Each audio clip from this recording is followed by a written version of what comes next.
Hi കൂട്ടുകാരെ, എല്ലാവർക്കും എൻ്റെ ചാനലിലേക്ക് വീണ്ടും സ്വാഗതം. അപ്പോൾ ഇന്ന് ഞാനൊരു സ്നാക്ക് റെസിപ്പി ആയിട്ടാണ് വന്നിട്ടുള്ളത്. ഒരുപാട് ചേരുവകളൊന്നും വേണ്ടാതെ തന്നെ നല്ല ഈസി ആയിട്ട് നല്ല ടേസ്റ്റി ആയിട്ട് എങ്ങനെ തയ്യാറാക്കാമെന്ന് നോക്കാം. ഇത് നമുക്ക് കുറച്ചധികം ഉണ്ടാക്കി വെക്കുകയാണെങ്കിൽ കുറേ ദിവസം നമുക്കൊരു കുപ്പിയിലോ കണ്ടെയ്നറിലൊക്കെ അടച്ചു വെക്കുകയാണെങ്കിൽ കുറേ ദിവസം നമുക്കിത് കുട്ടികൾക്കൊക്കെ കൊടുക്കാൻ പറ്റിയതാണ്. ഒരു ഈവനിങ് സ്നാക്കായിട്ടും ചുമ്മാ അവർക്ക് കഴിക്കാൻ കുറച്ചുകൊണ്ട് എടുക്കാൻ പറ്റിയ ഒരു സാധനമാണിത്.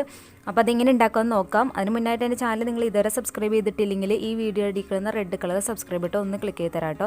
സബ്സ്ക്രൈബ് ചെയ്യൽ ഫ്രീ ആണ്. അതോടൊപ്പം വരുന്ന ബെൽ ബട്ടനും കൂടി ക്ലിക്ക് ചെയ്യണം. അതിൽ ഓൾ എന്ന ഓപ്ഷൻ ആയിരിക്കണം ക്ലിക്ക് ചെയ്യേണ്ടത്. അപ്പോൾ നമുക്ക് വീഡിയോയിലോട്ട് പോകാം. അപ്പോൾ നമുക്ക് ഈ ബിസ്ക്കറ്റ് ഉണ്ടാക്കാൻ വേണ്ടിയിട്ട് മൈദ ആവശ്യമാണ്. അപ്പോൾ ഞാൻ 2 ഗ്ലാസ് മൈദ അളന്നെടുത്തിട്ടുണ്ട്. ഇത് നമുക്ക് ജസ്റ്റ് ഒന്ന് അരിച്ചെടുക്കാം. അപ്പോൾ നമുക്ക് ബിസ്ക്കറ്റ് നല്ല സോഫ്റ്റായിട്ട് കിട്ടാൻ വേണ്ടിയിട്ടാണ് നമ്മളങ്ങനെ അരിച്ചെടുക്കുന്നത്. ഞാനിവിടെ ഒരു പ്രാവശ്യമായിട്ട് അരിക്കുന്നുള്ളൂ. ഇനി ഇതിലോട്ട് വേണ്ടത് നെയ്യാണ്. ഞാനൊരു 2 ടേബിൾ സ്പൂണോളം നെയ്യ് ചേർത്ത് കൊടുക്കുന്നുണ്ട് കേട്ടോ. നിങ്ങൾക്ക് വേണമെങ്കിൽ വെളിച്ചെണ്ണ യൂസ് ചെയ്യാം. കുറച്ച് ടേസ്റ്റ് കൂടുതൽ എപ്പോഴും നെയ്യ് തന്നെ ചേർക്കുന്നതാണ്. ഇനി നമുക്ക് നന്നായിട്ട് കൈകൊണ്ട് നന്നായിട്ട് ആ നെയ്യൊന്ന് നമുക്ക് മിക്സ് ചെയ്തെടുക്കാം മൈദയിൽ എല്ലായിടത്തും വരാൻ പാകത്തിന്.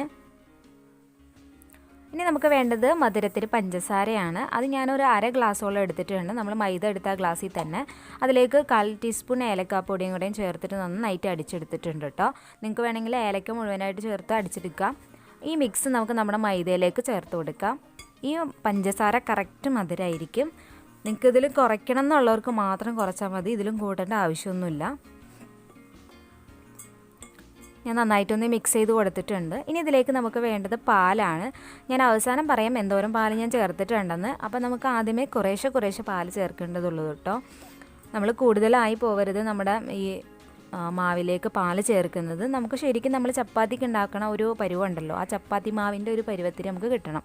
അപ്പോൾ ആ ഒരു പരുവം വരെ നമുക്ക് നന്നായിട്ടൊന്ന് മിക്സ് ചെയ്ത് കൊടുക്കാം. കൈകൊണ്ട് തന്നെ നന്നായിട്ട് കുഴച്ചെടുക്കാം കേട്ടോ, നമുക്ക് എല്ലായിടത്തും വരാൻ പാകത്തിന്. അപ്പോൾ പാൽ കുറേശ്ശെയായിട്ട് ഞാൻ ഒഴിച്ചു കൊടുത്ത് ഇവിടെ കുഴച്ചെടുത്തിട്ടുണ്ട്. അപ്പോൾ പാകമായിട്ടുണ്ട്. ഇനി നമുക്ക് നല്ല സോഫ്റ്റ് ആവണ വരെ നന്നായിട്ട് കുഴച്ചെടുക്കണം. അപ്പോൾ ഇവിടെ ഞാൻ നല്ലതായിട്ട് സോഫ്റ്റായി വരെ കുഴച്ചെടുത്തിട്ടുണ്ട് കേട്ടോ. നമ്മളിത് ഇതുപോലെ കൈ കൊണ്ട് ഇങ്ങനെ പ്രസ് ചെയ്യുന്ന സമയത്ത് നന്നായിട്ട് സോഫ്റ്റായിട്ട് വരണം. ഒരു 10 മിനിറ്റോളം ഞാനിത് റെസ്റ്റ് ചെയ്യാൻ വെച്ചിട്ടുണ്ട്. ഞാൻ കുറച്ചധികം സമയം വെച്ചിട്ടുണ്ട്. നമ്മൾ ഏറ്റവും കുറഞ്ഞത് 10 മിനിറ്റ് വെച്ചാൽ മതി. നല്ല സോഫ്റ്റായിട്ട് നമുക്ക് ഈ മാവ് വന്ന് കിട്ടും. ഇനി നമുക്കിത് ഈ മാവ് 2 പീസായിട്ട് എടുക്കാം. കാരണം നമുക്ക് എവിടെയാണോ നമ്മൾ പരത്തിയെടുക്കണ വലിയ ഇതിലാണെങ്കിൽ ഒന്നിച്ച് നമുക്ക് പരത്തിയെടുക്കാം കേട്ടോ. ഞാനിവിടെ ഈ ചപ്പാത്തി പലകയിലായതുകൊണ്ട് 2 പീസാക്കി എടുത്തിട്ടാണ് പരത്തിയെടുക്കുന്നത്. അപ്പോൾ നമ്മൾ പരത്തുന്നതിന് മുന്നേ ഇതുപോലെ കുറച്ച് മൈദ ഇങ്ങനെ തടവി കൊടുക്കുകയാണെങ്കിൽ പെട്ടെന്ന് നമുക്ക് പരന്ന് കിട്ടും കേട്ടോ. അപ്പോൾ നമ്മൾ കൗണ്ടർ ടോപ്പിലൊക്കെയാണ് ഇടണമെങ്കിൽ ആ ഒറ്റ ഉണ്ടയായിട്ട് തന്നെ നമുക്ക് പരത്തിയെടുക്കാം. ഞാനിവിടെ ചപ്പാത്തി പലക എടുത്തുകൊണ്ട് മാത്രമാണ് ഇങ്ങനെ 2 പോർഷനായിട്ട് പരത്തിയെടുത്തത്. നമുക്ക് കട്ട് ചെയ്തെടുക്കാൻ വേണ്ടിയിട്ടാണത്. അപ്പോൾ ഞാനിത് സൈഡിൽ നിന്നൊക്കെ ഒരു സ്ക്വയർ ടൈപ്പ് ആവാൻ വേണ്ടിയിട്ട് സൈഡിൽ നിന്നൊക്കെ കട്ട് ചെയ്ത് കളയുവാണ് കേട്ടോ. പിന്നെ നിങ്ങൾക്ക് ചതുരത്തിൽ തന്നെ എടുക്കണമെന്ന് നിർബന്ധമൊന്നുമില്ല. ഏത് ടൈപ്പിൽ വേണമെങ്കിലും നിങ്ങൾക്ക് ഷേപ്പിൽ കട്ട് ചെയ്തെടുക്കാം. നിങ്ങളുടെ കയ്യിൽ വേറെ മോൾഡൊക്കെ ഉണ്ടെങ്കിൽ ആ ടൈപ്പിലൊക്കെ കട്ട് ചെയ്തെടുക്കാം കേട്ടോ അത്. അപ്പം ഞാൻ ഈ ഒരു ഷേപ്പിലാണ് കട്ട് ചെയ്തെടുക്കുന്നത്. ഈ ഒരു വണ്ണത്തിൽ നമ്മൾ ചപ്പാത്തിയുടെ ഒരു കനമല്ല, അതിനേക്കാൾ കുറച്ചുകൂടെ കട്ടിയിലായിരിക്കണം നമ്മളിത് പരത്തിയെടുക്കേണ്ടത് കേട്ടോ. ഒരുപാടങ്ങ് തിന്നായി പോകരുത്. അപ്പോൾ എല്ലാം 2 മാവും അതുപോലെ തന്നെ നമ്മൾക്ക് പരത്തി കട്ട് ചെയ്തെടുക്കാം കേട്ടോ. ഇത് പരത്താനും ഒരുപാട് ബുദ്ധിമുട്ടൊന്നുമില്ല കേട്ടോ. നമ്മൾ മൈദ ആയതുകൊണ്ട് തന്നെ നല്ല സോഫ്റ്റായിട്ട് നമുക്ക് പയ്യെ ഒരുപാട് ആയാസമൊന്നും കൊടുക്കേണ്ട കാര്യമൊന്നുമില്ല. നന്നായിട്ട് തന്നെ നമുക്ക് പെട്ടെന്ന് പരത്തിയെടുക്കാൻ കഴിയും. അപ്പോൾ ഇതുപോലെ നമ്മൾ കുറേ ഉണ്ടാക്കി വെക്കുകയാണെങ്കിൽ കുട്ടികൾക്ക് വൈകുന്നേരം വരണ സമയത്തും അതുപോലെ തന്നെ സ്നാക്സൊക്കെ സ്കൂളിൽ കൊണ്ടുപോകുന്ന കുട്ടികൾക്കൊക്കെ ആണെങ്കിലും ഇതുപോലെ തയ്യാറാക്കി കൊടുക്കാവുന്നതാണ് കേട്ടോ.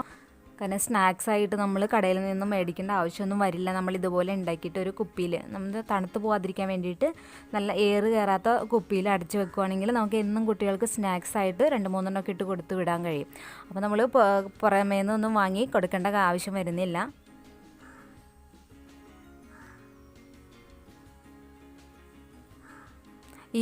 ഇതിനാണ് കുറച്ച് ടൈം എടുക്കുന്നുള്ളൂ. നമുക്ക് കുഴയ്ക്കാനൊന്നും അധികം ടൈമില്ല. കാരണം എന്താ പറയുക, നമ്മുടെ മൈദ ആയതുകൊണ്ട് തന്നെ ഒരുപാട് നമ്മൾ ചപ്പാത്തിയൊക്കെ കുഴയ്ക്കണ മാതിരി കുഴയ്ക്കേണ്ട ആവശ്യം വരില്ല. നല്ല സോഫ്റ്റായിട്ട് തന്നെ വേഗത്തിൽ കിട്ടും.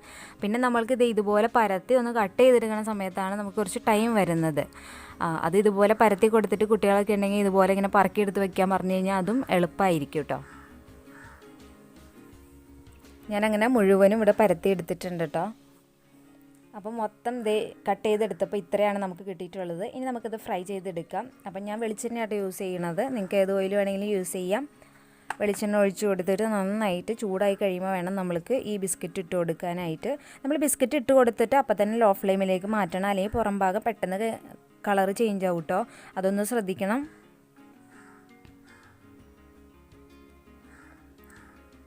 ഒരേ സമയം തന്നെ നമുക്കിത് ഒരുപാട് ഫ്രൈ ചെയ്തെടുക്കാൻ പറ്റും കേട്ടോ. കാരണം ചെറിയ ചെറിയ ബിസ്ക്കറ്റ് ആയതുകൊണ്ട് തന്നെ ഒരുപാട് ക്വാണ്ടിറ്റി നമുക്ക് ഫ്രൈ ചെയ്തെടുക്കാൻ പറ്റും. ഇതുപോലെ എല്ലാം നമുക്ക് കട്ട് ചെയ്ത് വെച്ചിരിക്കുന്നത് എല്ലാം നമുക്ക് ഫ്രൈ ചെയ്തെടുക്കാം.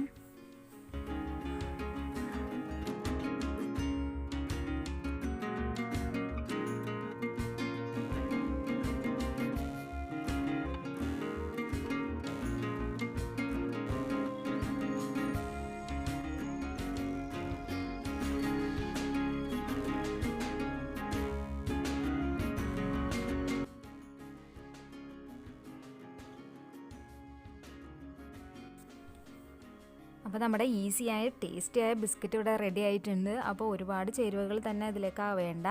അപ്പോൾ നിങ്ങളെല്ലാവരും ട്രൈ ചെയ്ത് നോക്കാം കേട്ടോ. എന്നിട്ട് നിങ്ങളുടെ ഫീഡ്ബാക്ക്സ് അറിയിക്കുക. എൻ്റെ ചാനൽ നിങ്ങൾ സബ്സ്ക്രൈബ് ചെയ്തിട്ടില്ലെങ്കിൽ ഈ വീഡിയോ റെഡി കാണുന്ന റെഡ് കളർ സബ്സ്ക്രൈബ് ബട്ടൺ ഒന്ന് ക്ലിക്ക് ചെയ്ത് തരാം കേട്ടോ. അപ്പോൾ ഇനിയും ഇതുപോലുള്ള വീഡിയോസായിട്ട് വീണ്ടും വരാം. അതുവരെ ഓക്കെ, ബൈ, താങ്ക് യു.